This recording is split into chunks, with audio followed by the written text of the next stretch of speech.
Medinet Habu Temple, a memorial temple of King Ramesses III. The name of this temple, Hatkanemthe, in ancient Egyptian language may refer to the one who is united with eternity. Situated near the cultivated fields in western Thebes, on the edge of the desert, lies this temple, the farthest south of the series of memorial temples built by the kings. It seems that Ramesses III ordered its construction at a location that had certain sanctity, based on the structures and temples discovered that date from the Middle Kingdom period to the Coptic era. One of the most significant temples in this area is the 18th dynasty temple, which has structures from King Amenhotep I's reign among its components. Up to the Ptolemaic and Roman eras, it was expanded with more structures and inscriptions. It was started by Amenhotep I and finished by Thutmose I and II. Hatshepsut and Thutmose III added to its construction and inscriptions. There stood a shrine from the Middle Kingdom era in front of this temple. The tomb chapels for the princesses of the 25th and 26th dynasties are also located in this holy region. Princess Amenirtis, the daughter of King Kashta, the ruler of Ethiopia, is perhaps the most well-known of these princesses. In addition, there is the massive King Ramesses III Memorial Temple and all of its annexes. This temple is regarded as one of the biggest in the New Kingdom for royal immortalization and memorialization. It includes a large region that is 320 meters long from east to west and 200 meters wide from north to south. It's the only temple that is fortified. It was probably constructed in two phases. The temple and its annexes are located inside a rectangular wall include the first stage. Most likely, the second phase started around Ramesses III's second half of his reign. The outer wall, with its two massive fortified gates to the east and west, was built during this time. It was constructed between the two walls, in the north, on the right, and south, on the left, housing temple employees and priests. The 18th dynasty temple was able to be included within the outer wall, thanks to the efforts of the king's engineers. In front of the eastern fortified gate, they also constructed a ship dock and excavated a pond. This may be related to the text concerning the Medinet Habu Temple that the king wrote down in the Hair's Papyrus. On the summit of the Lord of Life, I have erected a magnificent temple for you that will stand forever in front of you. Its towers were made of stone that reached the sky, its doors were made of gold and copper, and it was constructed of sandstone and black granite. His Majesty's name was engraved and embellished on it.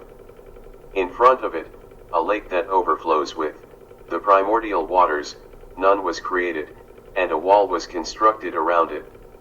It was then planted with trees and vegetables to resemble a delta. Like the most of ancient Egyptian temples, the entire temple area was walled in.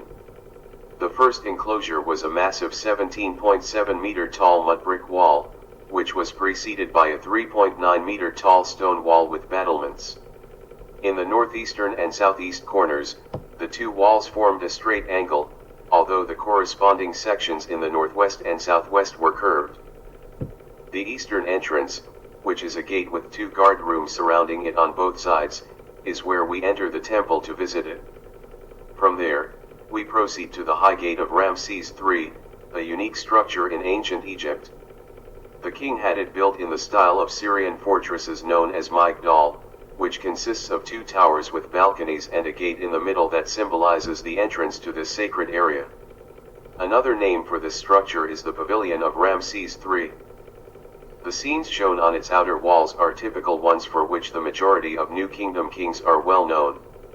On the northern facade of the gate, right, there are scenes depicting the king smiting Asian prisoners in front of the god Re-Horakti, lord of Heliopolis, who represents the north, and on the southern facade, left, in front of the god Amun-Re, lord of Thebes, who represents the south.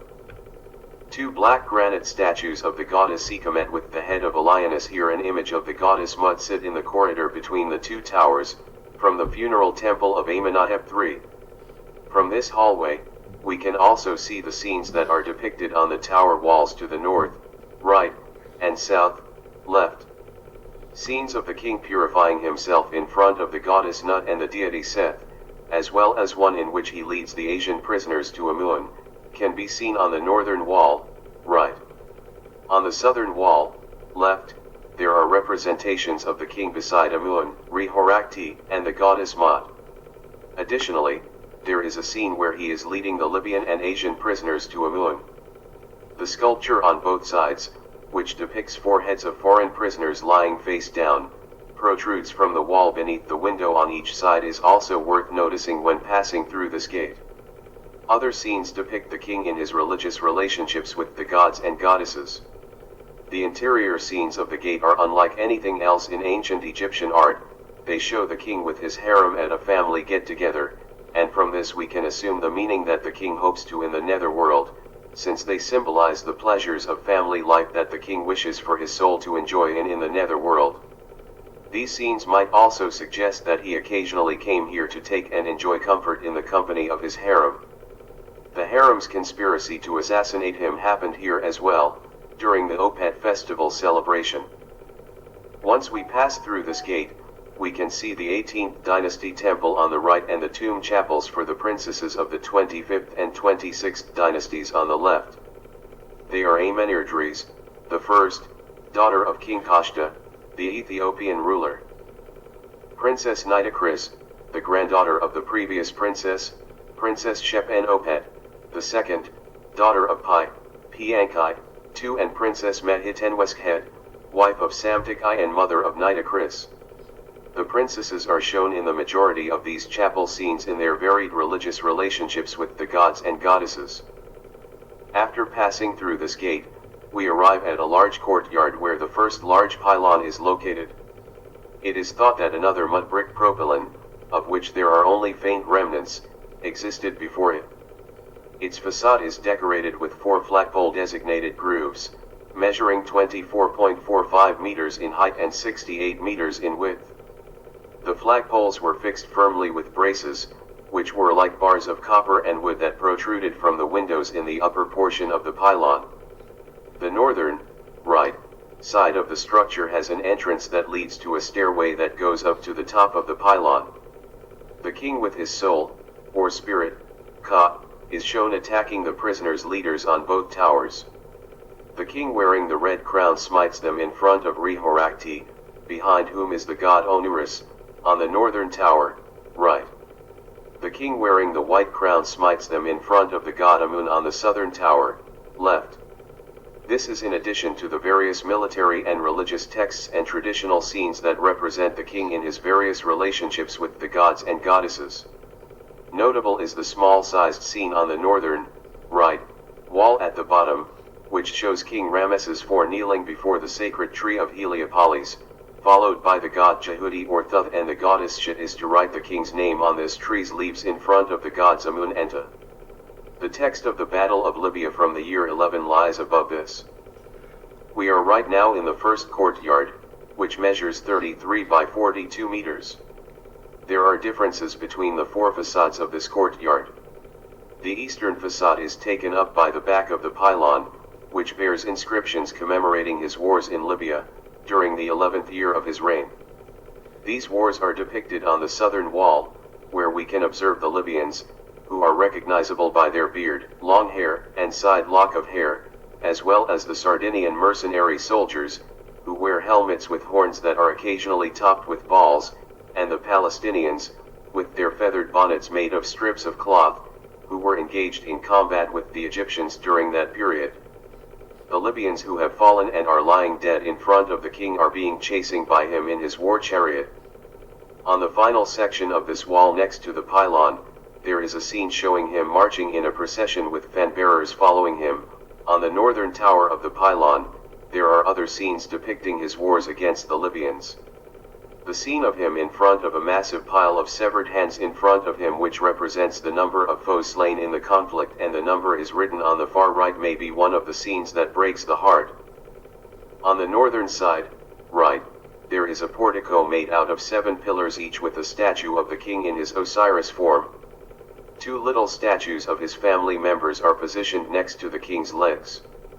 The king is seen behind these pillars, executing a number of religious rites in front of Sekhmet Amun and Re-Horakti. This in addition to scenes that depict him with royal fans bearers and followers, followed by 2 rows of bow bearers. We also see the king receiving the Syrian prisoners brought to him by one of the Egyptian princes, presenting his captives to the Theban triad, the king on his war chariot with his domesticated lion running alongside him, and the king using his arrows to attack one of the Amorian cities. On the southern, left, side, there is another portico that is supported by 8 open capitals papyrus columns. Behind these columns is the palace facade, and below it is the so-called appearance window, a balcony where the king appears to carry out the tasks of the temple, as well as a prominent block of enemies' heads and several scenes featuring dancers, wrestlers, and stick players. There are 3 entrances connecting the temple with the palace. Turning to face the western facade, we see that this courtyard's back wall is the second pylon, which is accessible by an ascending ramp. Historical texts detailing his triumph over the peoples of the north in the 8th year of his reign cover the northern, right, wing. A scene depicting the king bringing a group of prisoners from the sea people to Amun and Mud is depicted on the southern, left, wing. We reach the second courtyard, which is 38 by 42 meters in dimensions. In the Coptic era, it was converted into a church. The colonnades that surround this courtyard are its important feature. In contrast to the eastern, front, and western, back, colonnades, the northern, right, and southern, left, colonnades have a different layout. A single row of papyrus columns with budded capitals supports the ceiling of the colonnades on the north, right, and south, left, with 4 columns remaining on the right and 5 on the left. While the western, back, row is divided into 2 rows, the eastern, front, colonnade's roof is supported by a row of Osirian pillars, 8 pillars. 8 Osirian pillars form the front, and a row of 8 budded papyrus columns follows. The rear colonnade is reached by a stairway situated between 2 ramps. There were 2 large statues of the king to the right and left, of which only the bases are still present. In summary, the scenes shown on this courtyard's walls are those from Tesoker celebration, 21 to 26 Kaya. We see the start of the gods' procession, which is represented by 2 rows of priests holding sacred boats and symbols of the god Sokur, the Henu boat, and some small statues, while the king stands behind them with his followers. They are depicted on the upper part of the southern, left, tower of the second pylon, and they continue on the southern, left, wall of this courtyard. The southern, left, wall has several scenes that depict the priests carrying the symbol of the god Nefertum, son of Ta, and the king himself with the priests carrying the boat of the god Tesokur, in addition to traditional scenes that show the king in his various religious relationships with the gods and goddesses. Traditional scenes of prisoners being led by the king are depicted below these scenes on the southern, left, tower. A text, 75 vertical columns, on the southern, left, wall records the details of the Libyan battles that the king fought in the 5th year of his reign. Regarding the scenes shown on the northern, right, and northeastern, rear right, walls of this courtyard are associated to the festival of the deity Min during the harvest season. They are a replica of the scene seen on the wall of the courtyard that is similar to the Ramesses Temple. The scene of the king being carried on a stretcher on the shoulders of princes and high-ranking officials, with his tamed lion by his side, is maybe the most important of all. After that, he burning incense and performs purification in front of the god Min's statue, is followed by the god statue carried on the shoulders of the priests with fan bearers, and lastly, the scene in which he releases 4 birds, geese, to symbolize the news of the celebration reaching all 4 corners of the world, or the news of his ascension to the throne. Traditional scenes depicting the king in his different religious relationships with gods and goddesses, as well as scenes depicting his sons and daughters, are depicted on the courtyard's back wall. We now reach the first, now ruined hall of the columns. This might be because to the earthquake that occurred in 27 BC. 6 rows of 24 papyrus columns supported the ceiling, with the middle 2 rows being larger and maybe taller than the others. As a result, the ceiling was situated on 2 levels, as was customary throughout the Ramesside era, with its center section being higher than its sides. Stone windows filled the space between the two levels, letting light in. The remaining remains of its columns do not exceed 1 or 2 courses. The scenes on the southern wall, left, depict the king presenting many beautiful vessels, imported from Asia, to the Theban triad, and may be the most significant scene on its walls aside from the traditional scenes that show the king in his various relationships with the gods and goddesses. 16 chapels, 8 on the right and 8 on the left, with varying sizes and axes, encircle this hypostyle hall. Chapels number 1 for the living king, number 2 for the Diadita, number 4 for the sacred boat of Soker, number 5 for the slaughter of sacrifices, and number 7 for the sacred boat of Amun are some of the significant rooms to the right, north. Regarding the significant chambers on the left, south, they are numbered 14 and 15, respectively, in honor of the sacred boats of Montu and the deified Ramesses. Based on the scenes on their walls, the other chambers that remain, NOS 3, 6, 8, and 16, are the cabinets that held the temple's riches, which included jewelry, utensils, and statues made of gold, silver, and precious stones. The final hall of columns is identified by 3 entrances on the western, back, side. The first hypostyle hall's western, back, entrance allows us to enter the second hypostyle hall, whose ceiling is supported by 8 columns arranged in 2 rows, and then we proceed to the third hypostyle hall, whose ceiling is similarly supported by 8 columns arranged in 2 rows. The 3 hypostyle halls are arranged one after the other along the temple's axis. The boat of the god Amun is located in the middle, the Holy of Holies, the Consud boat is located on the right, and the Mud boat is located on the left. These are the main components of King Ramesses III's memorial temple in Medinet Habu. As depicted in the plan, the Holy of Holies of the Theban Trinity is encircled by many rooms of various shapes and axes, some of which are dedicated to the gods and goddesses and others to the temple objects that were necessary for the deceased king's religious rites and rituals during his life in the netherworld. The 3 military battles that the king waged throughout his reign are shown in the majority of the outside scenes of this temple. The scene depicted on the back of the first pylon's southern, left, tower is among the most beautiful scenes we have to see. The artistry of the ancient Egyptians is incredibly creative, and it is genuinely regarded as one of the masterpieces and greatest works of art from that late New Kingdom era.